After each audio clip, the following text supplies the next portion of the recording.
The housing market, the real estate market, the automotive market, the stock market, the retail market, the food supply and grocery market, all these markets are preparing to start making major changes in response to post-pandemic recovery, economic collapse, inflation, rising fuel costs and transportation fees, and higher interest rates and inflation in general.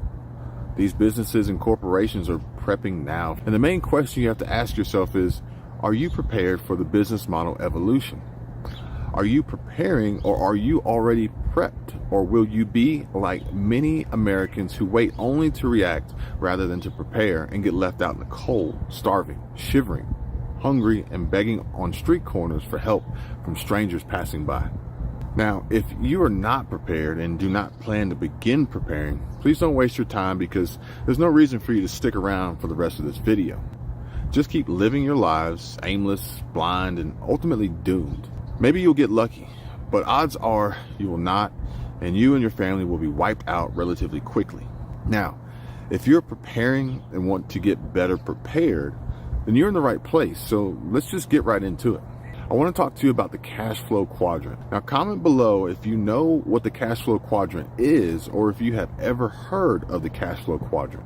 While you're at it, just give this video a like and subscribe to the channel if you haven't already. Trust me, you won't be disappointed. Now, the cash flow quadrant is a square comprised of 4 smaller squares. 2 squares on the left and 2 squares on the right.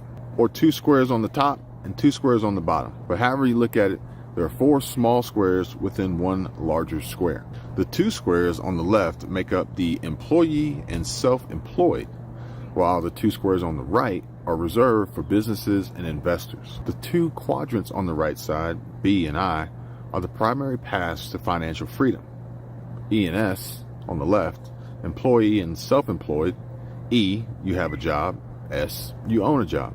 B and I on the right, business owner and investor.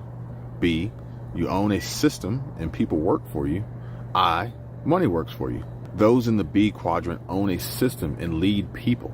The systems and people who work for the business can run successfully without the business owner's constant involvement.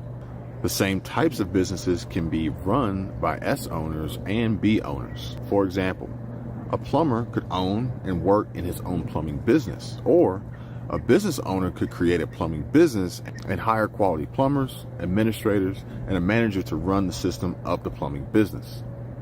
The wealthiest individuals in the world typically own businesses. These individuals include Bill Gates of Microsoft, Jeff Bezos of Amazon, and Mark Zuckerberg of Facebook. Investors own assets and produce income. This is the quadrant for truly passive income. Investors in this quadrant have usually accumulated money earned in one or more of the other 3 quadrants, and they let the money go to work and produce even more money for themselves. Investors often purchase shares of companies owned by those in the B quadrant.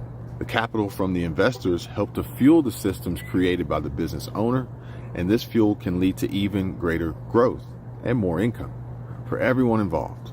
There are multiple paths to financial independence, but most of them ultimately lead to the right side of the quadrant, B and I. So if you want to achieve greater financial independence and freedom, it will pay to start learning the skills and mindset required to make this move to the right side of the cash flow quadrant. A question: which quadrant represents you? Where do you earn most of your income? And what about your spouse? What about your friends? But seriously, which part of the cash flow quadrant would you like to move to first? I'd love to hear from you in the comment section below.